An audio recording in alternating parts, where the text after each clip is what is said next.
Hello മക്കളെ, welcome back to Xylem learning. Faisal സാറാണ്. Yes, നിങ്ങളെല്ലാവരും ഈ ഒരു വീഡിയോ കണ്ടു വന്നതുപോലെ തന്നെ മക്കളെ, മാപ്പ് മാർക്കിംഗ് എന്ന് പറയുന്നത് നമ്മുടെ 9ാം ക്ലാസ്സിലെ മെയിൻ എക്സാമിനേഷൻ ഉറപ്പായിട്ടും ഉണ്ടാവും.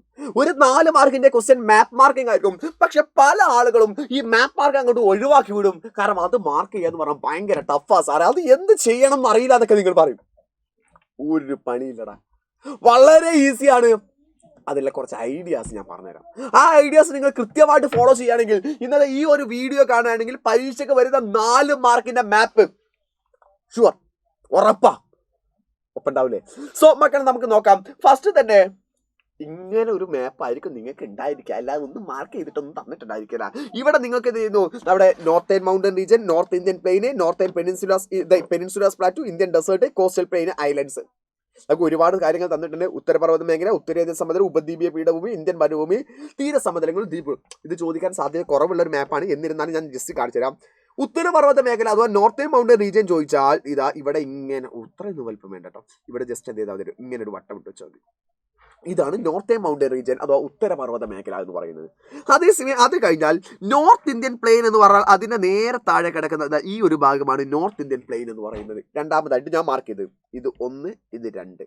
അതേസമയം അടുത്തത് പെനിൻസുലാസ് പ്ലാറ്റു അഥവാ ഉപദ്വീപീയ പീഠഭൂമി എന്ന് പറഞ്ഞാൽ നമ്മളിതാ ഈ താഴെ ഭാഗം ഉണ്ടല്ലോ, ഇതാണ് ഉപദ്വീപ് എന്ന് പറഞ്ഞാൽ, ഇതാണ് 3ാമതായിട്ട് മാർക്ക് ചെയ്യാനുള്ളത്. 4ാമത്തത് ഇന്ത്യൻ മരുഭൂമി അഥവാ മരുഭൂമിയെ ചോദിക്കുന്ന സമയത്ത് ഇതാ ഇവിടെയാണ്, രാജസ്ഥാന്റെ ഭാഗമാണ് ഇന്ത്യയുടെ മരുഭൂമി എന്ന് പറയുന്നത്. ഇതാണ് 4ാമത്തെ മരുഭൂമി എന്ന് പറയുന്നത്. ഏറ്റവും അവസാനമായിട്ട് കോസ്റ്റൽ പ്ലെയിൻ അഥവാ തീരസമതലം എന്ന് പറഞ്ഞാൽ 2 ഭാഗങ്ങൾ, ഈ ഭാഗവും അതുപോലെ തന്നെ ഈ ഭാഗവുമാണ് എന്ത് ചെയ്യുന്നത്, തീരസമതലങ്ങൾ അഥവാ തീരസമതലങ്ങൾ ഉണ്ടാവുക. അതുപോലെ തന്നെ ദ്വീപുകളുടെ 2 ദ്വീപുകളാണ് നമുക്ക് വരുന്നത്. ഏതൊക്കെയാണ് മക്കളെ? ലക്ഷദ്വീപും ആൻഡമാൻ നിക്കോബാസും ആണ്. ഇവിടെ വരുന്നതാണ് ലക്ഷദ്വീപ്, ഇവിടെ വരുന്നതാണ് ആൻഡമാൻ നിക്കോബാസ്. ഓക്കെ, ഇത് ജസ്റ്റ് മാപ്പ് വരാൻ സാധ്യത വളരെ കുറവാണ്. പക്ഷെ ജസ്റ്റ് ഒരു ഇന്ത്യയുടെ ഔട്ട്ലൈൻ മാപ്പാണ് ഈ കാണുന്നത്. പക്ഷെ പരീക്ഷയ്ക്ക് വരാൻ സാധ്യതയുള്ള ഇതാണ്. 1ാമത്തെ ഭാഗം ഇതാണ്, പാമീർ നോട്ട് അഥവാ പാമീർ പർവ്വതക്കെട്ട്. മേ ബി പരീക്ഷയ്ക്ക് ചോദിക്കാം, on the roof of the world അഥവാ ലോകത്തിന്റെ നെറുകയിൽ എന്നറിയപ്പെടുന്ന സ്ഥലം ഏതാണെന്നുള്ളത്. പാമീർ നോട്ടാണ് 1ാമത്തത്. പാമീർ നോട്ട് ചോദിക്കുകയാണെങ്കിൽ എൻ്റെ മക്കളെ നിങ്ങൾ മാർക്ക് ചെയ്യേണ്ടത് ഇവിടെ ഒരു മാർക്ക് ചെയ്യാം. ഇതാണ് പാമീർ നോട്ട്, ഇതാണ് പാമീർ പർവ്വതക്കെട്ട്. ഓക്കെ, അപ്പൊ 1ാമത്തതായി. 2ാമത്തെ ട്രാൻസ് ഹിമാലയ. ട്രാൻസ് ഹിമാലയ എന്ന് പറയുന്ന സമയത്ത് തന്നെ നമുക്ക് എല്ലാവർക്കും അറിയാം, ട്രാൻസ് ഹിമാലയ നമ്മൾ വീണ്ടും 3ആക്കിയിട്ട് തരംതിരിച്ചിട്ടുണ്ട്. ഏതൊക്കെയാണ് മക്കളെ ട്രാൻസ് ഹിമാലയ 3ആയിട്ട് തരംതിരിച്ചിട്ടുണ്ട്? ഒന്നാമത്തതാണ് കാരക്കോറം, ലഡാക്ക്, സസ്കർ അല്ലെ. കാരക്കോറം, ലഡാക്ക്, സസ്കർ എന്ന് പറഞ്ഞ 3എണ്ണമാക്കി തരംതിരിച്ചിട്ടുണ്ട്. അപ്പൊ ഞാനിതാ മാർക്ക് ചെയ്യുന്നു, ഇതാണ്. ഇവിടെ 3 വര വരച്ചു വെച്ചാലായി കാരക്കോറം, ലഡാക്ക്, സസ്കർ.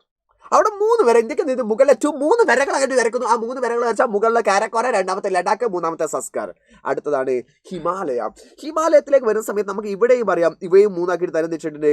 ഹിമാദ്രി, ഹിമാചൽ, ശിവാലിക് അല്ലെ.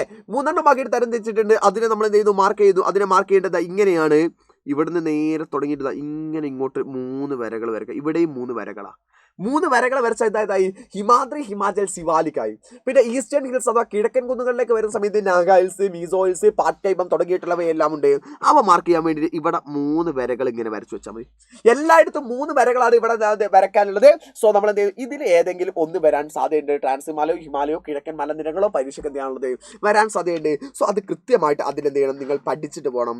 അടുത്തത് വളരെ ഇമ്പോർട്ടൻ്റ് ആയിട്ടുള്ളത്, ഇതിൽ നിന്ന് എന്ത് വന്നാലും പരീക്ഷയ്ക്ക് ചോദ്യം ഉറപ്പാ. മാപ്പ് എന്ന് ചോദ്യം ഉണ്ടോ? ഈ മാപ്പ് ഇത് എന്തായാലും പഠിക്കണം. ഇതിന് എന്തായാലും ചോദ്യം, ഒരു സംശയവും വേണ്ട. ഇവിടെ മക്കളെ റിവേഴ്സ് ആണ്, നദികളാണ്. ആദ്യം നമുക്ക് നമ്മുടെ നോർത്തേൺ മൗണ്ടൻ റീജിയൻസ് അഥവാ ഉത്തരപർവ്വത മേഖലയിലെ ഹിമാലയൻ നദികളെ പഠിക്കാം. ഈ 3എണ്ണത്തെയാണ് ഹിമാലയൻ റിവേഴ്സ് എന്ന് വിളിക്കുക. ഈ 3എണ്ണത്തെ വിളിക്കുന്ന പേര് എന്താണ് മക്കളെ? ഹിമാലയൻ റിവേഴ്സ് എന്നാ വിളിക്കുക, അഥവാ ഹിമാലയൻ നദികൾ എന്നാ വിളിക്കുക. സിന്ധു, ഗംഗ, ബ്രഹ്മപുത്ര, ഇൻഡസ്, ഗംഗ, ബ്രഹ്മപുത്ര. അതിൽ മക്കളെ സിന്ധുവിനെ ഇവിടെ നോക്കിക്കേടാ, സിന്ധു വരക്കാൻ വേണ്ടി ഇന്ത്യയുടെ ഈ ഒരു ഭാഗവും 2 ഗ്യാപ്പുകൾ ഉണ്ടല്ലോ, അത് നോക്കിയാൽ മതി. ഇവിടെ നിന്ന് ഇങ്ങനെ സ്റ്റാർട്ട് ചെയ്തു, ഇങ്ങനെ പോയി ആ ഗ്യാപ്പിലൂടെ കയറി അടുത്ത ഗ്യാപ്പിലൂടെ അങ്ങോട്ട് ഇറങ്ങി പോയാൽ ആരായി? സിന്ധുവായി, ഇൻഡസ് ആയി. ബ്രഹ്മപുത്ര നോക്കുന്ന സമയത്ത് ഇന്ത്യയുടെ ഏറ്റവും ഉയർന്നു കിടക്കുന്ന ഈ ഒരു ഭാഗം കണ്ടോ നിങ്ങൾ? ഇവിടെ കണ്ടില്ല നിങ്ങൾ?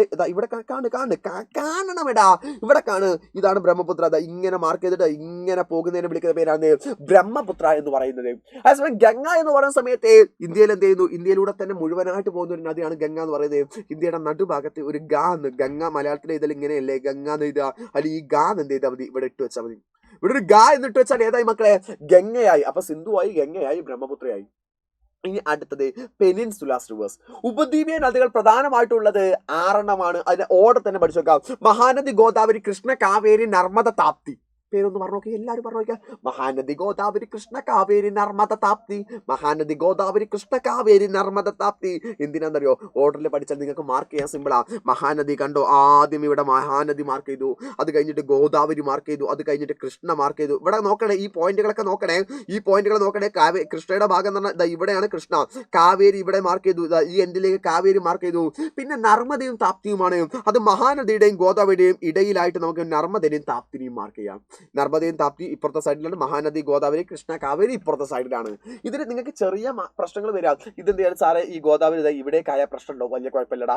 മഹാനദി ഇവിടേക്കായ കുഴപ്പമുണ്ടോ? ഇല്ല. മഹാനദി ഇവിടേക്കായ കുഴപ്പമുണ്ടോ? ഇല്ല. പക്ഷെ മഹാനദിയെ കൊണ്ടുപോയിട്ട് ഇവിടെ വരച്ച് വെച്ചാൽ തെറ്റാണ്, മഹാനദി കൊണ്ടുപോയിട്ട് ഇവിടെ വരച്ച് വെച്ചാൽ തെറ്റാണ്. അതിൽ ഏകദേശം കുഞ്ഞു രീതിയിൽ അങ്ങോട്ടും ഇങ്ങോട്ടും മാറ്റം വന്നു എന്ന് കരുതിയിട്ട് എന്തില്ല, പ്രശ്നമില്ല. പക്ഷെ വലിയ രീതിയിൽ എന്ത് ചെയ്യരുത്, മാറ്റം വരുത്തരുത്. ആരും കൊണ്ടേ മഹാനദി ഇവിടെ ഒന്നും വരക്കരുത് കേട്ടോ. അത് നിങ്ങൾ എന്ത് ചെയ്യണം, ശ്രദ്ധിച്ച് വെക്കണേ.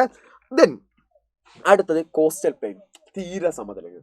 മക്കളെ 2 കോസ്റ്റൽ പ്ലെയിൻ ആണുള്ളത്. വെസ്റ്റേൺ കോസ്റ്റൽ പ്ലെയിൻ അഥവാ പടിഞ്ഞാറൻ തീരസമുദ്രം എന്ന് പറഞ്ഞാൽ ഈ ഭാഗവും, അതുപോലെ തന്നെ ഈസ്റ്റേൺ കോസ്റ്റൽ പ്ലെയിൻ കിഴക്കൻ തീരസമുദ്രം എന്ന് പറഞ്ഞാൽ ഈ ഭാഗവും.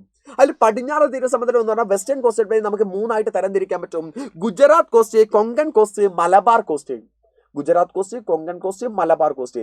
അതിൽ മക്കളെ മാർക്ക് ചെയ്യാൻ വേണ്ടി ഐഡിയ ഞാൻ പറഞ്ഞിട്ട്, കേരളത്തിന്റെ ഒരു ഭാഗം വട്ടമിട്ട് വെച്ചാൽ അത് മലബാർ കോസ്റ്റാണ്. കാരണം കേരളത്തിലാണല്ലോ മലബാർ കിടക്കുന്നതെന്ന് ആലോചിച്ച് നോക്കിയാൽ മതി. കേരളത്തിന്റെ ഭാഗം ഒരു വട്ടമിട്ട് വെച്ചാൽ മലബാർ കോസ്റ്റ് ആണ്. ഗുജറാത്തിന്റെ ഭാഗം ഒരു വട്ടമിട്ട് വെച്ചാൽ ഗുജറാത്ത് കോസ്റ്റാണ്. അതിന് നടുവിൽ വരുന്ന ഭാഗമാണ് ഇത് കൊങ്കൺ കോസ്റ്റ് എന്ന് പറഞ്ഞാൽ. അപ്പൊ Malabar cost, Konkan cost, Gujarat cost.